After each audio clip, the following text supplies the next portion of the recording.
अस्सलाम वालेकुम। बिस्मिल्लाहिर्रहमानिर्रहीम। ख्वाजा गरीब नवाज की करामात। दोस्तों, आज की इस वीडियो में हजरत ख्वाजा गरीब नवाज ख्वाजा मोइनुद्दीन चिश्ती रज़ी अल्लाह तआला अन्हो के बचपन का वाक़या पेश करेंगे, जो कि मालूमात होने के साथ साथ बेहद दिलचस्प है। वीडियो में आगे बढ़ने से पहले आपसे छोटी सी गुजारिश करेंगे कि वीडियो को आखिर तक जरूर देखिएगा और ज़्यादा से ज़्यादा शेयर कीजिएगा। सैखुल मशा सुल्तानुल हिंद गरीब नवाज हजरत ख्वाजा मोइनुद्दीन चिश्ती अजमेरी रहमतुल्लाह अलैह 14 रजब 536 हिजरी को जनूबी ईरान के इलाके सस्तान में पैदा हुए। आपके वालिद गिरामी ख्वाजा गयासुद्दीन हसन बहुत दौलतमंद ताजिर और बासर शख्स थे। ख्वाजा मोइनुद्दीन चिश्ती रहमतुल्लाह अलैह नस्ली तवार से सही नस्बी थे। दोस्तों, माल की ज्यादती को कुरान मजीद में बहुत बड़ा फितना करार दिया गया है, मगर ख्वाजा गयासुद्दीन अमीर होने के साथ साथ एक इबादत गुजार और मुतसान भी थे।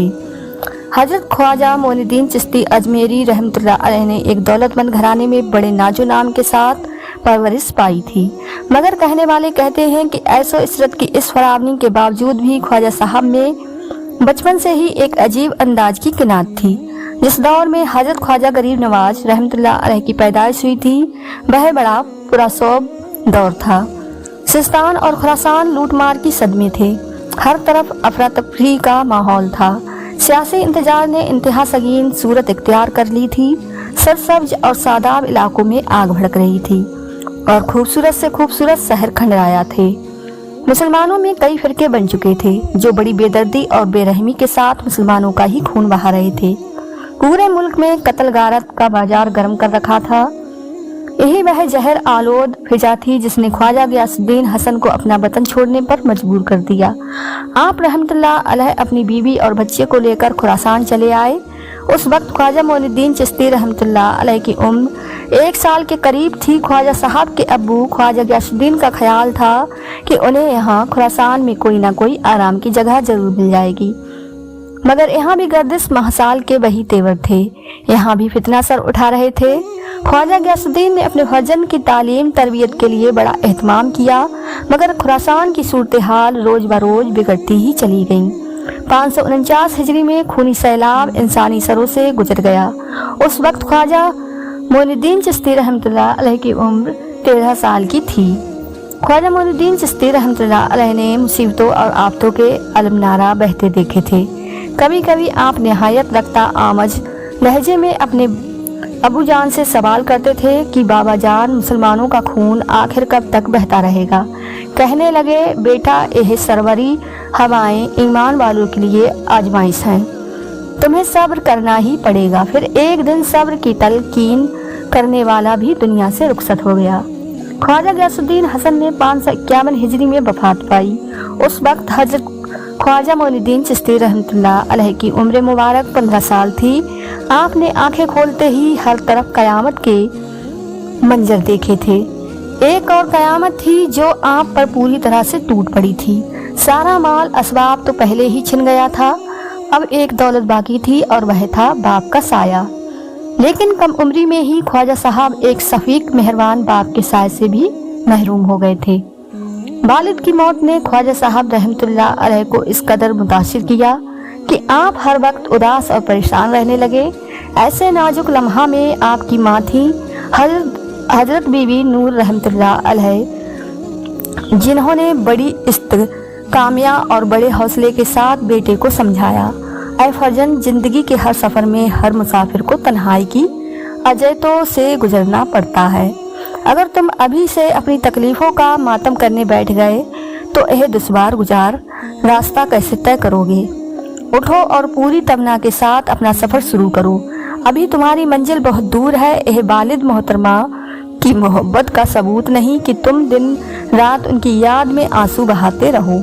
औलाद की मोहब्बत यह है कि यह वह बाप के ख्वाब की ताबीर पेश करे, और तुम्हारे बाप का एक ही ख्वाब था कि उनका बेटा इल्म फजल में कमाल हासिल करे। अम्मी जान की तसल्लियों से हजरत ख्वाजा गरीब नवाज रहमतुल्लाह अलैह की तबीयत संभल गई और आप जौक और शौक के साथ इल्म हासिल करने लगे। मगर सुकून और फराग की यह मोहलत भी ज्यादा लंबी ना रह सकी। मुश्किल से 1 साल गुजरा होगा कि हजरत बीबी नूर रहमतुल्लाह अलैहा भी इस दुनिया से चली गईं। अब तन्हाई की दास्तान पूरे तरीके से मुकम्मल हो गई थी। अब हजरत ख्वाजा गरीब नवाज रहमतुल्लाह अलैह इस दुनिया में बिल्कुल अकेले रह गए थे। वालिद गिरामी की वफात के बाद एक बाग और चक्की आपको विरासत में मिली थी। माँ की जिंदगी में तो फिर भी आप हुसूल रिज़्क की कसमकस से आज़ाद थे, मगर जब माँ का भी इंतकाल हो गया तो कारोबार का सारा बोझ अपने आपके कंधों पर आ गया। ख्वाजा मोइनुद्दीन चिश्ती अजमेरी रहमतुल्लाह अलैह ने बागवानी को अपना पेशा बना लिया। सारे काम आप खुद ही अंजाम दिया करते थे। पेड़ों को पानी देते, जमीन को हमर करते, पौधों की काट छाट अमल में लाते, खाद वगैरह का बंदोबस्त करते और मंडियों में जाकर खुद ही फल भी बेचा करते थे। इस कारोबारी कसमकस से आपकी तालीम पर बहुत बुरा असर पड़ा और आपकी पढ़ाई बंद हो गई। हजरत ख्वाजा गरीब नवाज रहमतुल्लाह अलैह को इसका बड़ा दुख था, लेकिन ये कैसी मजबूरी थी कि जिसका वजहर कोई तोड़ नजर नहीं आ रहा था। आप रहमतुल्लाह अलैह अक्सर औकात अपनी इस महरूम पर गौर करते और जब कोई हल नजर नहीं आता तो शदीद मायूसी के आलम में आसमान की तरफ देखते और आसमान की तरफ देखते देखते रोने लगते। यह खुदा के सामने एक बंदे की खामोश दुआ थी। दोस्तों, एक दिन हजरत ख्वाजा गरीब नवाज रहमतुल्लाह अलैह अपने बाग के पेड़ों को पानी दे रहे थे कि तभी इधर से मशहूर बुजुर्ग हजरत इब्राहिम कंदोजी रहमतुल्लाह अलैह का गुजर हुआ। ख्वाजा साहब बुजुर्ग को देखकर दौड़ते हुए आए और इब्राहिम कंदोजी रहमतुल्लाह अलैह के हाथों को बोसा देने लगे। बुजुर्ग एक लड़के की जोश अकीदत से बहुत ज्यादा खुश हुए। उन्होंने हजरत ख्वाजा साहब रहमतुल्लाह अलैह के सर पर हाथ रखा, दुआएं दी और आगे जाने लगे, लेकिन आपने हजरत इब्राहिम कंदोजी रहमतुल्लाह अलैह का दामन थाम लिया। बुजुर्ग ने पलट कर पूछा, अब क्या चाहते हो? फर्जंद ख्वाजा मोइनुद्दीन चिश्ती रहमतुल्लाह अलैह ने बड़े अदब से अर्ज किया, यह मेरी इल्तिजा है कि आप चंद लम्हों के लिए मेरे बाग में क़याम फरमा लें। कौन जाने फिर यह नेक घड़ी लौट कर आती भी है या नहीं। ख्वाजा साहब का लहजा इस कदर अकीदतमंदाना था कि हजरत इब्राहिम कंदोजी रहमतुल्लाह अलैह इनकार न कर सके और वापस बाग के अंदर तशरीफ ले आए। ख्वाजा मोइनुद्दीन चिश्ती रहमतुल्लाह अलैह ने बुजुर्ग को निहायत एहतराम से बिठाया और फिर इजाज़त लेकर बाग के एक गोसे में तशरीफ ले गए। थोड़ी देर बाद वापस हुए तो आपके हाथों में अंगूरों से भरे हुए 2 तबाकू नवाज रहमतुल्लाह अलैह ने आजी के साथ अंगूर के वह ताज़ा खोस हजरत इब्राहिम कंदोजी रहमतुल्लाह अलैह के सामने रख दिए और खुद हाथ बांध कर खड़े हो गए। कहने लगे, खादिम के पास तवज्जो के लिए बस यही कुछ था, अगर इसे कबूल कर लें तो मैं अपनी खुशकिस्मती पर फख्र करूंगा। ख्वाजा मोइनुद्दीन चिश्ती रहमतुल्लाह अलैह ने इस कम उम्री में ही शहादत मंदी का वह मुजाहरा किया था कि हजरत इब्राहिम कंदोजी रहमतुल्लाह अलैह भी हैरान रह गए थे। बुजुर्ग ने एक बार फिर ख्वाजा साहब रहमतुल्लाह अलैह को मोहब्बत भरी नजरों से देखा और आपकी दिलज के लिए चंद अंगूर उठाकर मुंह में रख लिए। हजरत इब्राहिम कंदोजी रहमतुल्लाह अलैह के इस अमल से ख्वाजा साहब रहमतुल्लाह अलैह के चेहरे पर खुशी का वो रंग उभर आया जो किसी बहुत बड़ी नेमत के हासिल होने पर जाहिर होता है। बुजुर्ग ने आपकी इस कैफियत का भी जायजा लिया और फिर फरमाया, मोइनुद्दीन बैठ जाओ। ख्वाजा साहब रहमतुल्लाह अलैह दो जानू होकर बैठ गए। हजरत इब्राहिम कंदोजी रहमतुल्लाह अलैह ने बड़े वाले हाना अंदाज में मुखातिब करते हुए फरमाया, आए फरजंद, तुमने एक फकीर की खूब मेहमान नवाजी की है। बुजुर्ग के अल्फाज सुनकर हजरत ख्वाजा गरीब नवाज रहमतुल्लाह ने अदब से सर झुका लिया। हजरत इब्राहिम कंदोजी रहमतुल्लाह अलैह बाग की तरफ इशारा करके इंतहा जसब के आलम में फरमाए जा रहे थे। ये सरसब्ज सादाब दरख्त या लजीज फल या मिल्कियत, यह जायदाद, यह सब कुछ फना हो जाने वाला है। आज जहाँ बहारों का दौरा है, कल इसी मकाम पर ख्वाजा की हुकूमत होगी। यही गर्दिश रोजो सब है और यही निजाम कुदरत है। तेरा यह बाग भी वक्त की तेज आंधियों में उजड़ जाएगा, फिर खुदा ताला तुझे एक और बाग अता करेगा, ऐसा बाग जिसके दरख्त कयामत तक गर्म हवाओं से महफूज रहेंगे। उन दरख्तों के फलों का जायका एक बार भी जो चख लेगा फिर वह दुनिया की किसी नेमत की तरफ आंख उठाकर भी नहीं देखेगा। इतना कहने के बाद حضرت ابراہیم کندوجی رحمۃ اللہ علیہ نے اپنی جیب میں ہاتھ ڈالا۔ خواجہ صاحب بزرگ کے اس عمل کو بہت غور سے دیکھ رہے تھے۔ جب ابراہیم کندوجی رحمۃ اللہ علیہ نے ہاتھ جیب سے باہر نکالا تو آپ کے ہاتھ میں سوکھی روٹی کا ایک ٹکڑا صاف نظر آ رہا تھا۔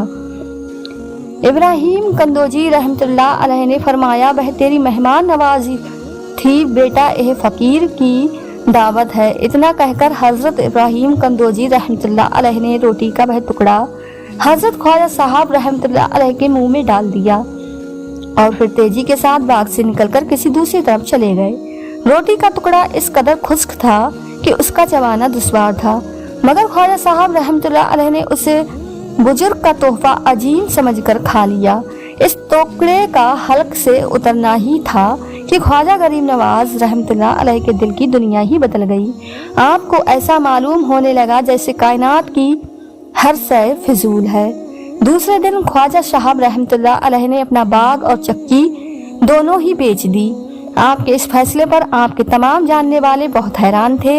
ان لوگوں نے آپ کو سمجھانے کی بہت کوشش کی، مگر آپ پر اس کا کچھ بھی اثر نہ ہوا۔ جائیداد کو بیچنے کے بعد جس قدر رقم حاصل ہوئی، آپ نے اسے کھڑے کھڑے غریبوں اور محتاج میں بانٹ دیا۔ خواجہ صاحب کا یہ عمل عزیز و اقار کے لیے اور بھی حیران کرنے والا تھا۔ زیادہ تر لوگوں کے نزدیک آپ رحمۃ اللہ علیہ کا دماغ کسی خلل کا شکار تھا، مگر کون جانتا تھا کہ خواجہ صاحب رحمۃ اللہ علیہ کے دل پر کیا گزری ہے اور ذہن کے کس کونے سے روشنی کی وہ لکیر پھوٹ رہی ہے جس نے دنیا کے تمام اجالوں کو دھندلا کر رکھ دیا ہے۔ دوستو، حضرت ابراہیم کندوجی رحمۃ اللہ علیہ سے ملاقات اور پھر اپنا سارا مال عطا اللہ کی راہ میں لٹانے کے بعد حضرت خواجہ غریب نواز رحمۃ اللہ علیہ علم حاصل کرنے کے لیے نکل پڑے۔ اپنے خراسان سے نکل کر سب سے پہلے پورب کا سفر اختیار کیا۔ ان دنوں سمرقند اور بخارا اسلامی علوم اور فنون کے اہم مراکز سمجھے جاتے تھے۔ یہاں حضرت خواجہ غریب نواز رحمۃ اللہ علیہ نے سب سے پہلے قرآن کریم حفظ کیا، پھر تفسیر، فقہ حدیث اور دوسرے علوم ظاہری میں مہارت حاصل کی۔ آپ کے اساتذہ میں کون کون بزرگ شامل تھے اس کا صحیح اندازہ کسی کو نہیں ہے، مگر بعض روایت سے اتنا ضرور پتہ چلتا ہے کہ آپ کے استادوں میں مولانا حسام الدین بھی شامل تھے اور اسی بزرگ نے حضرت خواجہ غریب نواز رحمۃ اللہ علیہ کو قرآن کریم حفظ کروایا تھا۔